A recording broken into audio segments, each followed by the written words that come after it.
It's been 6 weeks now since this church behind me near Downsview started taking in new refugees to Canada, putting a roof over their head after they weren't able to get into shelters elsewhere. However, today the doors are closing and those very same people are having to find another place to stay. We always knew that this wasn't sustainable. We always knew that there was a Band-Aid solution. Tears and hugs all around for the many who have considered Revivaltime Tabernacle their sanctuary after arriving in Canada, the one place that would take them in on arrival. Now it's time to move on. Again, the church needing to make way for children using the space as the school year begins. Our determination was to set them up for success. And that's what we have done. We have given them a foot forward. And again, where the government wasn't able to, the church stepped in and we were able to mobilize that. And so we're happy about that.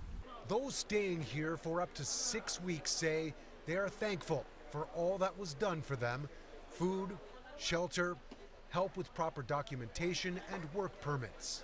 I'm trying to hold back my tears, but I have to accept that we are now leaving. And that is it. So at one point we were to leave, and that bond we have built together, it is now difficult to separate. I'll miss it.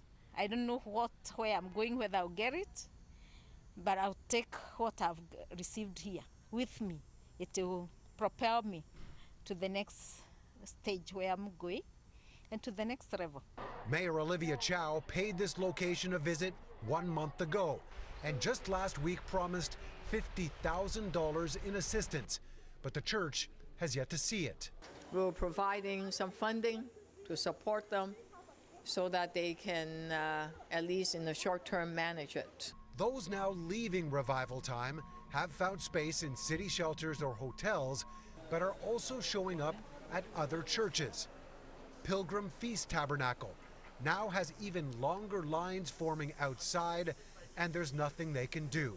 We have about 150 asylum seekers here, and we've had to turn away people from this location because we don't have the capacity to house them, and it hurts to just turn people away. Those stepping up to help continue to call out, asking other levels of government to do more so that local communities and faith organizations don't need to carry the weight of lifting others up, to the point that they are broken and have to close their doors.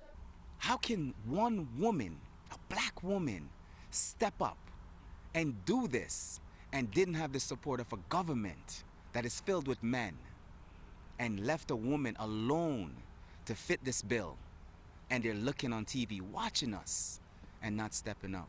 Now it's time for the federal government and the provincial government to really put things into place that this does not happen again. At this hour, the final few people that have been staying inside are leaving the building right now. Pastor Judy, as she's known, has said that she's doing their best to make sure that they find a place to stay before leaving here.